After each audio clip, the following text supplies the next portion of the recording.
Hey, how you going? This is William Sensei. Yeah, it's raining out there again today, so I was about to go out, but they said, oh no, I want to get the camera wet and all that, so let me put this over here. So, how you doing? Happy Friday. Yes, indeed, it's Friday again.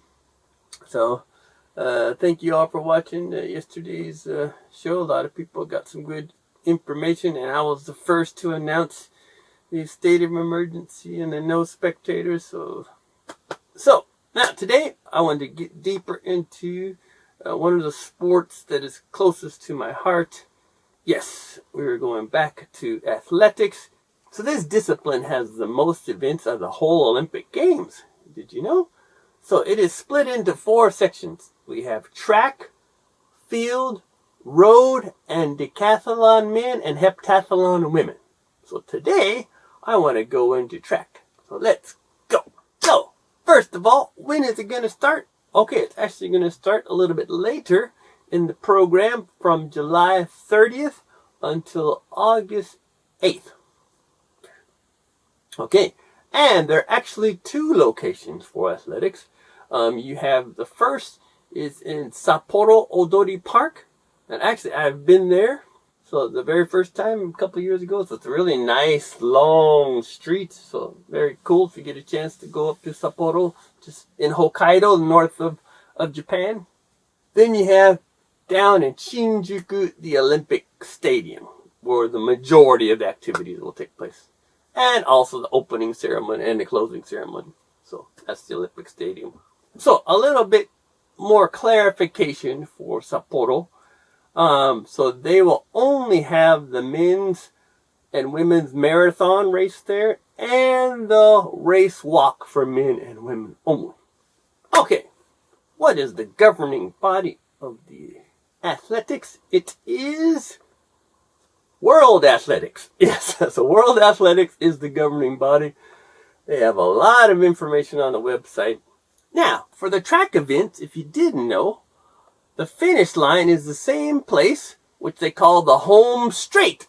Yes, so everyone tries to get to the home straight when I guess that final whistle or the final shot of the gun in the air to telling you it's the final lap. Then that's when you see the real action. Yes, indeed. So, program now consists of, let me break it down for you. So, you have the sprints, which includes the 100 meter, 200 meter, and 400 meter, both men and women.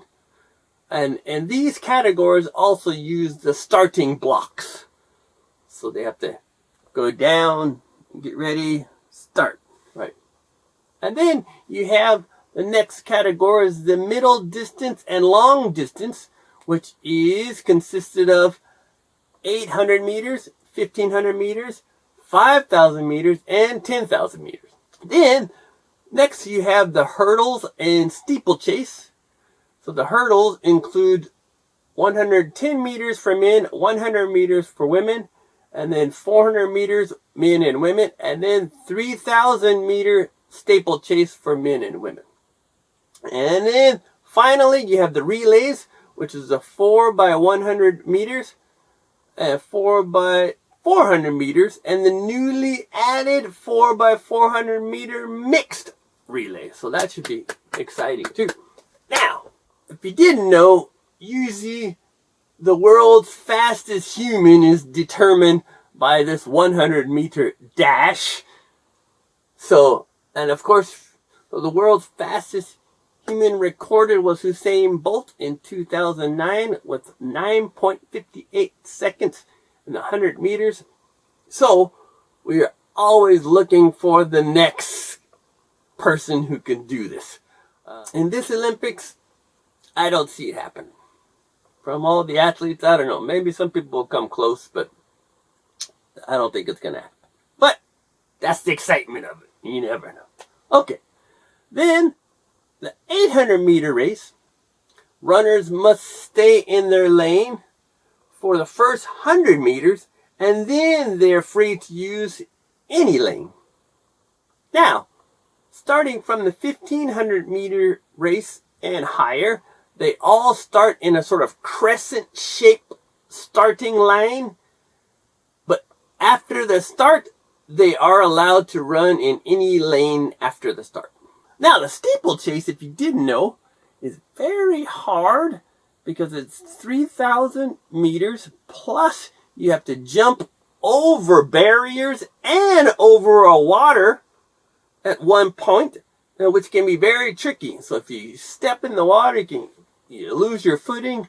So steeplechase is actually quite interesting to watch. So it's another one you should look out for. Now, who's been the most dominant in the sport? You have to say the territories of North America and the Caribbean countries have been dominant in short distance, while the long distance has been mainly from African athletes. Okay? All right. Now, who to look out for? Okay, so Tokyo 2020 is summing up to be a very interesting competition for the Olympics. So, we have Shelly Ann Fraser-Price from Jamaica, who's been in the last two Olympics, same as with Usain Bolt. So she's going to try for her third time at the podium. So we're looking forward to seeing her in the 100, the 200, and 4x100 relay. And new and upcoming star Noah Lyles from the United States. He is the current 200-meter champion. He's looking to have a good showing here in the Olympics. I think he's almost there to Usain Bolt's 200-meter record, but we shall see. All right. Next, very exciting, someone who just broke the world record last week. We have Sydney McLaughlin of the United States. She broke the 400-meter hurdles world record in the qualification round to come to Tokyo Olympics. So she's already a world record holder. So we're hoping to see some gold medal from her here in Tokyo. Oh, and Sydney McLaughlin's rival, Dalia Muhammad, is also on the team. And those two have been fighting it out the past 3 or 4 years to see who's better, who's faster. So this is going to be a great competition for you to watch. Definitely. And she'll probably be also selected for the 4x400 meter relay and maybe the mixed 4x100 meter relay, but they will determine that later. And you also have Miss Allison Felix, who qualified for the 400 meters. So this will be her 4th Olympic Games.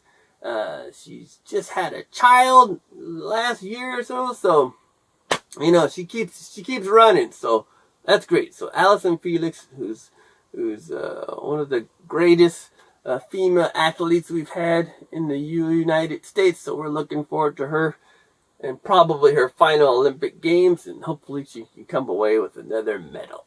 Yes. Now, on the Japan side, you have Yusuke Suzuki for track.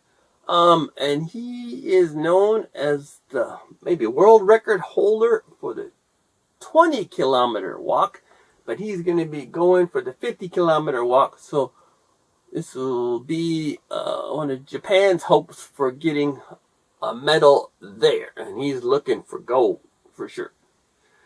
In 2016 Rio Games, the men's 4x100 meter team did a great job. They finished with the silver medal, all because of the baton toss, right? So that action of taking that baton and passing it to your fellow runner is key. And even though they weren't the fastest, they had the best technique, which caused them to go in front and become second and get the silver medal. So maybe that'll happen again. We don't know. Well, let's see. So that is all for today. And how many days to go before the Olympics? Yes.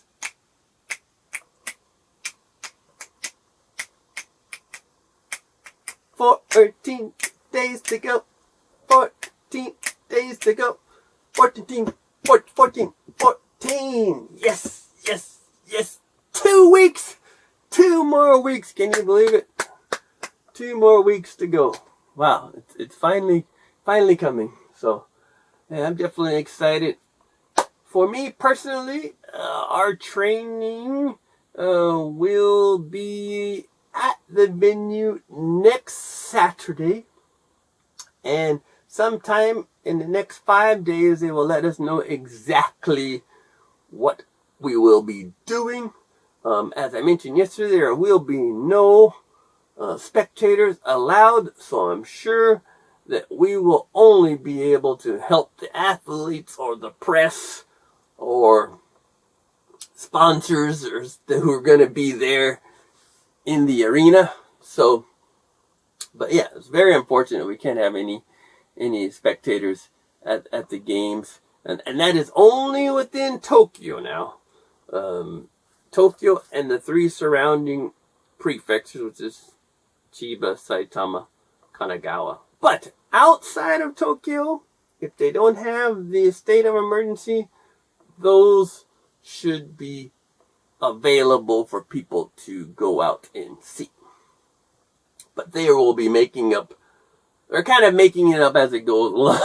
So depending on the situation, they'll let you know if you can get any tickets to those events. All right. So that is all for today.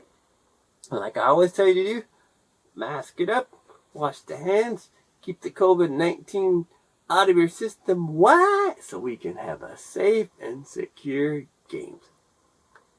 Okay, that's all, and I'll see you again tomorrow. Bye-bye.